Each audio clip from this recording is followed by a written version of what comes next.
Hey guys, in this video we're going to be checking out another micro. This is the FuriBee Toad 90, and this is very similar to the Eachine Aurora 100. Almost all the parts here are going to be the same or very similar.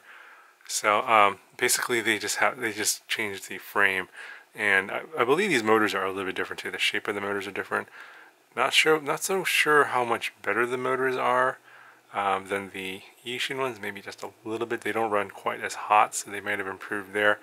But the all-in-one camera is about the same. Actually, I don't even remember if the Eachine Aurora 100 came with a linear whip antenna or cloverleaf antenna. It's been so long.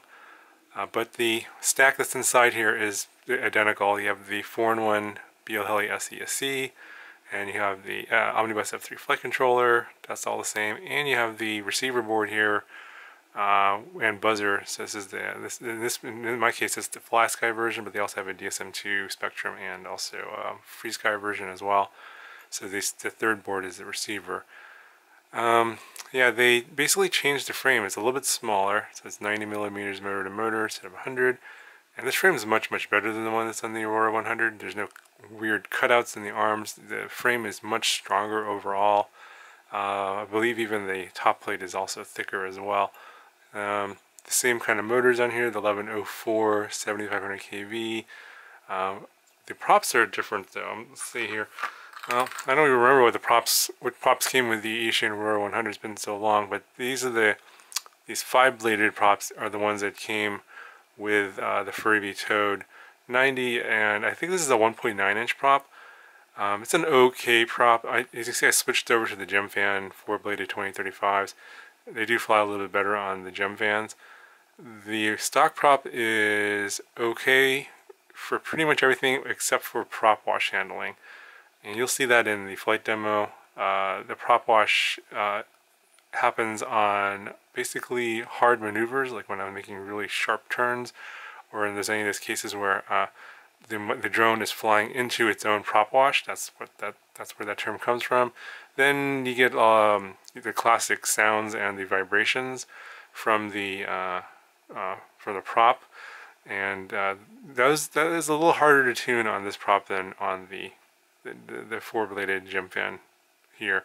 So that's why I switched over. Now the caveat is because I'm going from a 1.9 to a 2-inch prop, I'm getting prop strikes on the corners here in the back, and I'm not sure if that's going to really come out that well on the camera.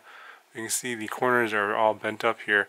It's because when I'm making hard maneuvers on this prop, the prop tends to bend up like this, and it's striking this top plate here. So you can see that it's running underneath here, and it's actually hitting the top plate. So if I show you from this angle, when the prop bends up like this, it will hit the top plate. That's where these little basically the prop is striking on the corner here when it's running through.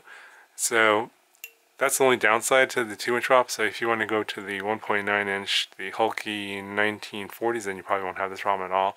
Plus that prop's a lot more stiffer. But this one, I mean, this prop is better than the 5-bladed, so I just switched over to this one because I just wanted to see how much of a different tune I would get. And the tune's not that much different. It's just that it flies a lot smoother, and you don't get the prop wash as much as on the stock prop. So that's just the whole reason why I switched it. And probably also noticed that I reversed my props here. I do that now in every micro. I just feel like that they fly better, and plus the grass doesn't get chopped up and thrown into my camera lens when I take off and land, because I do a lot of takeoff and landings in grass. So that's why I reversed the props, if you guys are wondering. Now, the battery it comes with is a 2-cell 7.4 volts here. This is a 450 milliamp hour LiPo 80. It's like an 80C discharge, and this is pretty much, I believe, a copy, or comes from the same factory as the Eachine battery here. I guess this is the one that came with the Aurora 100. And you can see they look pretty much the same. And on the charger, the internal resistance numbers are similar for both of these batteries. The only difference I see here is that the battery lead is, I think, a longer on the one that came with the FuriBee. So you can see this one's longer, And then the gauge of the wire on the Eachine battery is a little bit thicker. It's a little bit thinner on this. I think this is 18 gauge wire and this here is 20 gauge wire. Didn't really notice much difference in terms of performance because on 2S it's not really that fast anyway.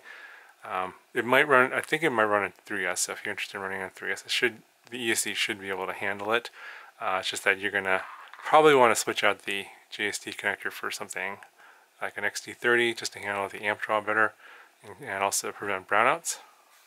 So let's get a few measurements here. I believe this is a 2.5, yeah, it's a 2.5 millimeter bottom plate, so very, very substantial bottom plate. You're not likely to break this as easily as you did on the Aurora 100. The top plate's about 1.5 millimeters, and the total weight comes in at 68.6 grams. So in terms of setup, it was actually pretty simple. I just bound the receiver to my transmitter, and then I went to the configurator and I just changed one of the modes for arming on auxiliary 1. Adjusted that, and I think that was it. I did fly the first flight that you'll see in the flight demo on the stock PIDs. I didn't make any changes, didn't flash anything. And then on the second flight, I put these props on. I flashed Betaflight 3.2, and what else did I do? I reversed the props as well. That's pretty much it. The tune is pretty similar. I think I lowered the D gain on the second one, but you'll see the PIDs in the second flight and the OSD, and then of course the first flight is just the stock PIDs. I didn't change anything, so you can compare the two flights and see what the difference is. Not a whole lot different, so if you are worried about spending a lot of time tuning this, I wouldn't worry too much. I mean, if you're not really flying super fast and flying very hard, you're probably not going to experience much prop wash anyway. If you do, you just probably want to either lower or raise the D gain on the stock firmware. I think it came with 3.20, and I think I flashed to 3.22, so it's not a whole lot of difference in terms of doing the upgrade anyway, so you might as well just leave it alone. I think they flew pretty well on both of them anyway. So go ahead and I'll roll some flight footage for you. Let me know if you guys have any questions, and I'll talk to you guys in the next video.